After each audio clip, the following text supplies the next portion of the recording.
Hello dear students, again Vinay is here to tell you about the A&M latest update. ठीक है, जो जहाँ तक अगर A&M की बात करें, यूपी A&M की बात हो रही थी, राइट। उसके बारे में जो अभी एडॉक वाली पोस्ट आई हुई हैं, उन्हीं की अभी तक जो क्लैरिफिकेशन पूरी तरह से हुई नहीं है कि कब उसका रिजल्ट आएगा, राइट। उसकी डॉक्यूमेंट वेरिफिकेशन के बाद से उसकी कोई ऑफिशियल अपडेट नहीं है। ऐसा माना जा रहा है कि दिसंबर के फर्स्ट वीक में उनका जो भी प्रोसेस होना है वो प्रोसेस लगभग कंप्लीट हो जाएगा। ठीक है, चलिए आज लेटेस्ट अपडेट मैं इसके बारे में आपको बता देता हूँ।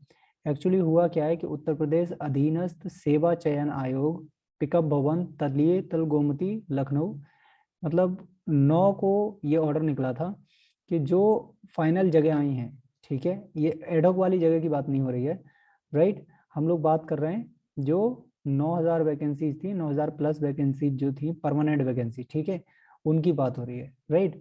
उसमें क्या है, महानिदेशक कल्याण प्रयल उत्तर निर्णयाधीन स्वास्थ्य कार्यकर्ता महिला, कितने पद थे रिक्त? 9212। अधिचयन के क्रम में शासनादेश संख्या इतने इतने में देखेंगे तो दिनांक 3 नवंबर 2021 के अंतर्गत परीक्षा योजना एवं पाठ्यक्रम की स्वीकृति प्रदान की गई है। मतलब जो सबसे बड़ी बताने वाली बात यह है, जो मैं आज आपको बताऊंगा कि इसमें क्या किया गया है कि इस पाठ्यक्रम में किस तरह से इसका पाठ्यक्रम रहेगा पूरा, उसकी यहाँ बात की गई है। ठीक है, प्रारंभिक अर्हता जो है 2021 में उपस्थित हुए अभ्यर्थी गण ही उक्त अधिचयन के सापेक्ष प्रकाशित किए जाने वाले विज्ञापन में निर्धारित अर्हताएं धारित करने के लिए आवेदन होंगे। ठीक है, चलिए अब आगे इसको जान लेते हैं। इसकी जो परीक्षा योजना है या पाठ्य योजना जो है वो किस तरह से, ठीक है।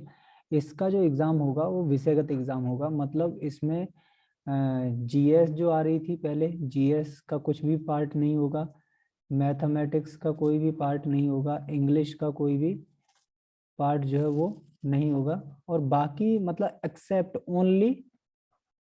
Only subject. ठीक है, सिर्फ और सिर्फ जो है वो सब्जेक्ट की ही बात यहाँ पे करी जाएगी। सब्जेक्ट के अलावा जो है वो कोई और काम जो है वो नहीं होने वाला है। ठीक है, तो आई होप दैट कि इतनी बात आपको समझ में आ गई होगी। बाकी हम लोग बात करते चलेंगे और इन सारी चीज़ों को समझते हुए चलेंगे। ठीक है, चलिए तो क्या बात कर रहा था, कर रहे थे हम लोग, मैंने ये बात करी थी आपसे, सीधी सीधी बात कि जो एग्ज़ाम है वो कितने का होगा, 100 नंबर का क्वेश्चन होगा आपके, 100 अंक का, 250 मिनट जो है वो आपके एग्ज़ाम के लिए दिए जाएंगे। ठीक है, कितने होंगे, 2 घंटे का 1 घंटे 20 मिनट, मतलब जो आपको क्वेश्चन दिए जाएंगे 100 क्वेश्चन आपने करने हैं, राइट। और क्या करना है, 100 क्वेश्चन आपको करने हैं 2 घंटे में। ठीक है, इतनी बात। जो नोट करने वाली बात यह है कि जो लिखित परीक्षा की पाली होगी जिसमें कुल प्रश्नों की संख्या आपकी है वो क्या है, 100 होगी। समय अवधि 2 घंटे। परीक्षा के प्रश्न वस्तुनिष्ठ और बहुविकल्पीय होंगे। ठीक है, वस्तुनिष्ठ एवं बहुविकल्पी, मतलब दोनों तरह के क्वेश्चन इसमें मिलेंगे आपको, सिर्फ वस्तुनिष्ठ नहीं है, सिर्फ बहुविकल्पी क्वेश्चन नहीं रहेंगे। ये बड़ी चीज है इसके एग्जाम के बारे में। ठीक है, प्रत्येक प्रश्न 1 अंक का होगा। लिखित परीक्षा हेतु ऋणात्मक अंक नेगेटिव मार्क दिए जाएंगे, जो प्रत्येक गलत उत्तर पर उसके पूर्णांक का 1/4 अर्थात 25% अंक होंगे। तो ये बात क्या है, आपने याद रखनी है पूरी तरह से कि इस बार जो एग्ज़ाम होने वाला है, ठीक है, उस एग्ज़ाम में नेगेटिव मार्किंग होगी। ठीक है, नेगेटिव मार्किंग के अलावा जो बड़ी चीज़ है वो ये है कि इसमें वस्तुनिष्ठ टाइप के प्रश्न भी होंगे। ठीक है, चलिए आगे इसका पाठ्यक्रम देख लेते हैं। पाठ्यक्रम जो है वो हम दोनों टाइप में देखेंगे, इंग्लिश में भी और हिंदी में भी, तो आपको परेशान होने की जरूरत नहीं है। पहले हम हिंदी में देख लेते हैं, then we will go for the English.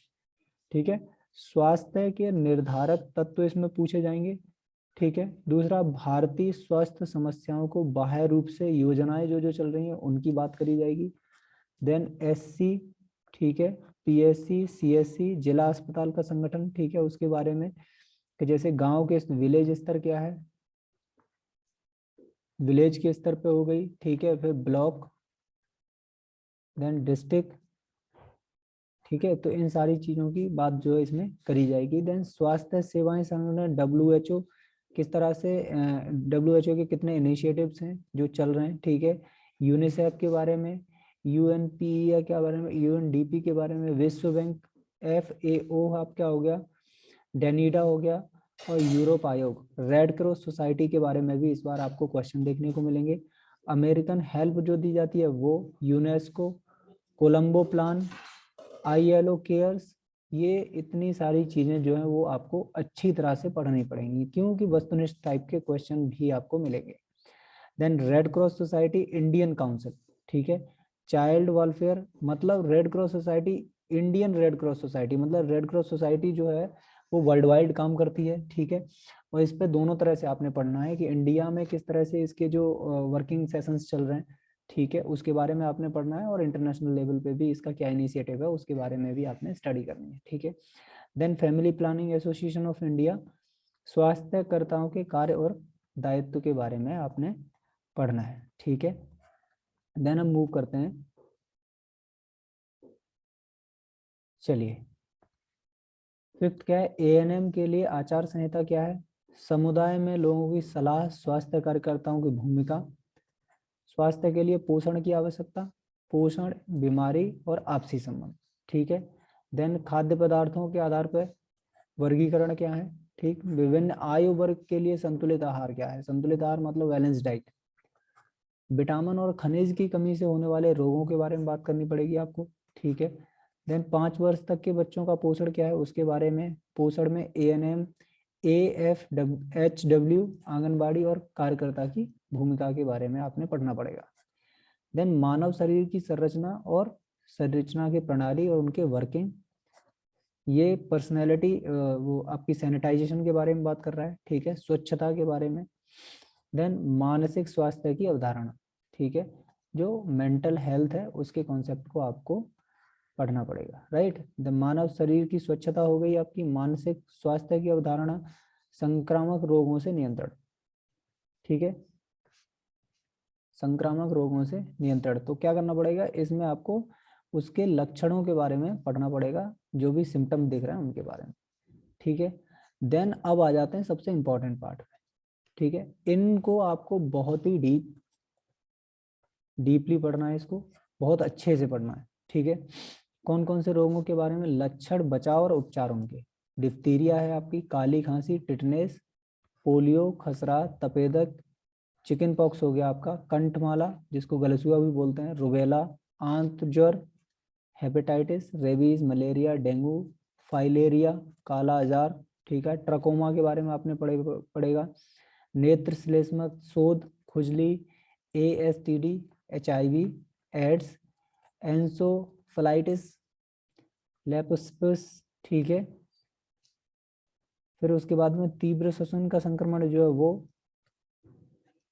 इन सारी चीज़ों के बारे में क्या करना पड़ेगा आपको डीपली पढ़ना है, क्योंकि ये सिलेबस जो है वो इस बार का काफ़ी डिफरेंट रहने वाला है, ठीक है। समुदाय में बीमारियों की देखभाल का इतिहास ये आपको पढ़ना पड़ेगा, ज्वर महत्वपूर्ण मतलब कैसे आप पल्स लेते हैं, BP किस तरह का रहता है, इन सारी चीज़ों के बारे में। स्वास्थ्य में आयुष की क्या भूमिका है और उसके घरेलू उपचार क्या हैं, तो उसके बारे में। दवाओं का वर्गीकरण किस तरह से किया जाता है, ठीक, प्राथमिक चिकित्सा की आवश्यकता, ठीक, जो ATP RT-PCR वगैरह जितनी भी है इसकी प्राइमरी हम बोलें तो फर्स्ट एड की बारे में यहाँ पे आपने पढ़ना पड़ेगा। देन उसके बाद में आ जाते हैं हम लोग किसके बारे में, सामान्य चोटों के बारे में, ठीक है। तो इंजरीज में आपकी सॉफ्ट टिश्यू इंजरी हो गई, हार्ड टिश्यू इंजरी हो गई, तो इनके बारे में। फिर आपके कट घाव के प्रकार सिद्धांत, जैसे आपके एब्रेशन हो गया, ठीक है, कंट्यूजन आपका हो गया, फिर पंचर आपका हो गया, तो इन सारी चीज़ों के बारे में आपने पढ़ना है। शिशुओं की वृद्धि और विकास को प्रभावित करने वाले जो भी घटक हैं, जो भी कारक हैं, उनके बारे में आपको डिटेल में पढ़ना है। बच्चों के शारीरिक, मनोवैज्ञानिक और सामाजिक विकास की बात की गई है। दुर्घटना के कारण, सावधानियां और रोकथाम को भी आपने पढ़ना है। विशेष स्तनपान जो है वो किस तरह से ज़्यादा बेहतर है, किस तरह से वो बेनिफिशियरी है बच्चों के लिए, तो उसकी जो डिपेंडेंसी है उस पर बात करनी है, सो दैट कि लोगों में इसके प्रति जागरूकता बढ़े। विद्यालय स्वास्थ्य, उद्देश्य, समस्याएं, कार्यक्रम, विद्यालय वातावरण, किशोरों के लिए यौन शिक्षा, मानसिक चक्र और उसके दौरान स्वच्छता की निर्भरता के बारे में बात करनी है। किशोरावस्था में गर्भाधारण और गर्भपात संबंधी जानकारियां भी आपको पढ़नी है, ठीक है। भ्रूण और नाल के बारे में आपने बहुत अच्छी तरह से पढ़ना है। सामान्य गर्भावस्था और गर्भावस्था के जो लक्षण हैं उनके बारे में, सामान्य प्रसव के दौरान देखभाल क्या है, नवजात की देखभाल क्या है, और प्रेगनेंसी की आपकी असामान्यताएं क्या हैं उनके बारे में भी आपने पढ़ना है। देन लास्ट जो है वो अबॉर्शन और अबॉर्शन के कारण और टाइप्स जो हैं उनकी स्टडी आपने करनी है, ठीक है। अब सारी इसको पूरा का पूरा जो सिलेबस है उसको इंग्लिश में देख लेते हैं, राइट। या वेरी नाइस। चलिए, तो अगर जनरली हम लोग बात करें इसमें, तो देखिए डिटर्मिनेंट्स ऑफ हेल्थ, ये इजी टॉपिक रह जाएगा आपके लिए थोड़ा सा। डिटर्मिनेंट ऑफ हेल्थ आपके लिए हो गए। Overview of health problems of communities in India, right. Organisation of SC हो गई, PSC, CSC and district hospitals. Then fourth, health agencies, international agencies कुछ हैं उनके बारे में हमें पढ़ना है, और नेशनल एजेंसीज हैं उनके बारे में पढ़ना है, ठीक है। तो इनमें बहुत ज़्यादा मतलब टेंशन नहीं होने वाली। इंटरनेशनल एजेंसी से बहुत ज़्यादा क्वेश्चंस आपको नहीं देखने को मिलेंगे, लेकिन जो नेशनल एजेंसीज हैं उनको बहुत अच्छे तरह से आपने पढ़ना है, ठीक है। ताकि जैसे नेशनल एजेंसीज में इंडियन रेड क्रॉस सोसाइटी आपकी हो गई, Indian council of child welfare हो गई, family planning association of India, roles and responsibilities of ANM, ये बहुत बहुत इससे मतलब मैक्स क्वेश्चंस आने के चांसेस हैं आपके उसमें। कोड ऑफ एथिक्स क्या है, ठीक है। Role of counsellor, role of ANM जो है वो क्या है। पहले लोग जाते हैं, डरते हैं। अगर फर्स्टली अगर कांटेक्ट की बात करें तो ज़्यादातर जो रूरल बैकग्राउंड है उसमें फर्स्टली कांटेक्ट एएनएम से ही होता है। तो you have to understand the role and responsibility of counsellor and how you can suggest the people to get rid of him from the fear about a particular disease, particular kind of problem arises, ठीक है। तो female health worker as well as counsellor, right. The importance of nutrition in the health and sickness, so there is a different kind of the food in a particular kind of disease. You have to be a great knowledge about it. Classification of food and their nutritive values के बारे में आपने पढ़ना है. Balanced diet for the different age group, right. The vitamins and minerals deficiencies, क्योंकि vitamin और minerals में आप देखें जैसे एनीमिया की प्रॉब्लम हो गई, ये वीमेंस में आम देखी जाती है और ये आयरन की कमी की वजह से होती है. तो you have to give them a particular suggestion that this kind of the food will help you to get out of this problem, right. Then under 5, nutrition's role of ANM, FSH, AWH and supplementary food, right. Then human body की structure, body system and their functions, ठीक है. यहाँ human के structure में basically अगर बात की जाए तो ये किसकी बात करेंगे यहाँ पे, एनाटॉमी और फिजियोलॉजी के बारे में. फिजियोलॉजी में आपके सारे सिस्टम्स आ जाएंगे, ठीक है. चाहे वो स्केलेटल सिस्टम हो, राइट, मस्कुलर सिस्टम हो गया आपका, कार्डियोवैस्कुलर सिस्टम हो गया, तो इन सारे सिस्टम्स की हम बात करी जाएगी. Then hygiene of the body, concept of mental health, control, prevention and communicable disease. वैसे यहाँ पे सिर्फ कम्युनिकेबल डिजीज दिया है, लेकिन बेसिकली होता क्या है कि ज़्यादातर कम्युनिकेबल और नॉन कम्युनिकेबल डिजीज से पूछ लिया जाता है, ठीक है. क्योंकि अभी आएंगे, अभी देखेंगे आप नीचे बहुत सारी डिजीज आप पढ़ेंगे तब वहाँ पे आपको वो भी मिल जाएंगी. लेकिन ज़्यादातर क्वेश्चन आम इंडियंस एग्जामिनेशन में मोस्टली क्वेश्चन जो होते हैं वो कम्युनिकेबल डिजीज के ही पूछे जाते हैं, ठीक है. अब कम्युनिकेबल डिजीज में कौन कौन सी यहाँ पे पर्टिकुलरिटी दी गई है कि कौन कौन सी डिजीज के बारे में आपको ज़्यादा पढ़ना है. साइन और सिम्टम, केयर एंड प्रिवेंशन, इतनी चीज़ें आपको पढ़नी है कि एक डिजीज के मतलब साइन क्या है, कैसे आप पहचान पाएंगे, सिम्टम्स किस तरह से हैं, ठीक है, उनकी केयर किस तरह से करनी है, प्रिवेंशन उनसे बचाव कैसे हो सकता है, ठीक है.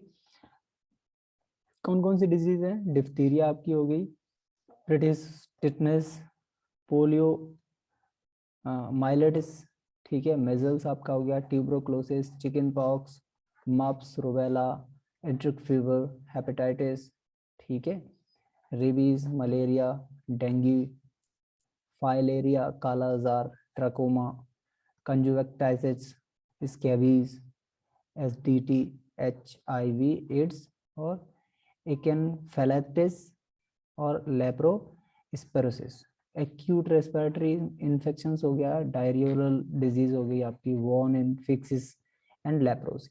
ठीक है, लेप्रोसी से भी काफी क्वेश्चन आजकल पूछे जा रहे हैं। ठीक है, then care of the sick in community, taking history, physical examination of vital signs. ठीक है, क्योंकि वाइटल्स के तो बेसिकली जब आप हॉस्पिटल में ज़्यादातर वाइटल्स के बारे में मोस्टली जो क्वेश्चन पूछे जाते हैं वो जीएनएम के एग्जाम में पूछे जाते हैं। ठीक है ना, इसमें भी आ सकता है लेकिन ज़्यादातर मतलब ये एक तरह से ये कहूँ कि जो सिचुएशन रहती है वो आपकी इसमें रहती है, जैसे फॉर एग्जांपल इमरजेंसी में है, राइट, तो उसके बारे में वहाँ कुछ ज़्यादा चलता है। ठीक है, चलिए बेहतरीन। अब हम चलते हैं, थोड़ा सा देखते हैं, समझेंगे हल्का सा इसके बारे में कि और हम किस तरह से जो बाकी बचा हुआ सिलेबस है उसको हम लोग ख़त्म कर लेते हैं जल्दी। ठीक है, चलिए चलिए ठीक है। होम केयर रेमेडीज आपकी हो गई।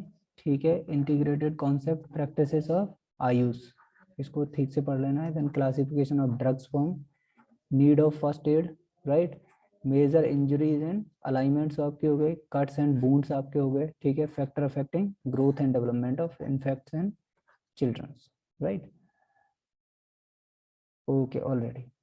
देन फिजिकल और साइकोलॉजिकल सोशोलॉजिकल डेवलपमेंट जो है चाइल्ड का वो आपने देखना है। एक्सीडेंट्स के बारे में बात करी गई है, कॉज, प्रिकॉशन क्या है, प्रिवेंशन क्या क्या है, एक्सक्लूसिव ब्रेस्ट फीडिंग क्या है उसके बारे में बात कर रहे हैं ये।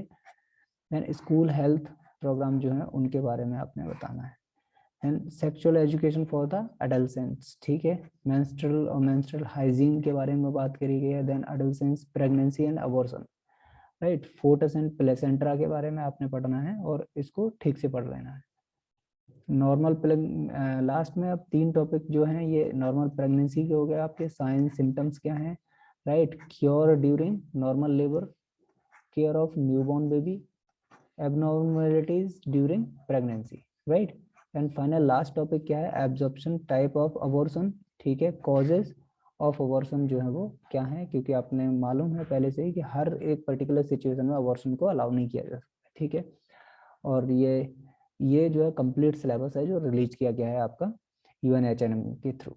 ठीक है, तो अब आप लोग अपनी तैयारी शुरू कर दीजिए, बहुत जल्दी आपको नोटिफिकेशन और इसका सारा प्रोसेस जो है वो पता चल जाएगा। ठीक है, जैसे ही बाकी अपडेट आएगी I will let you know about it.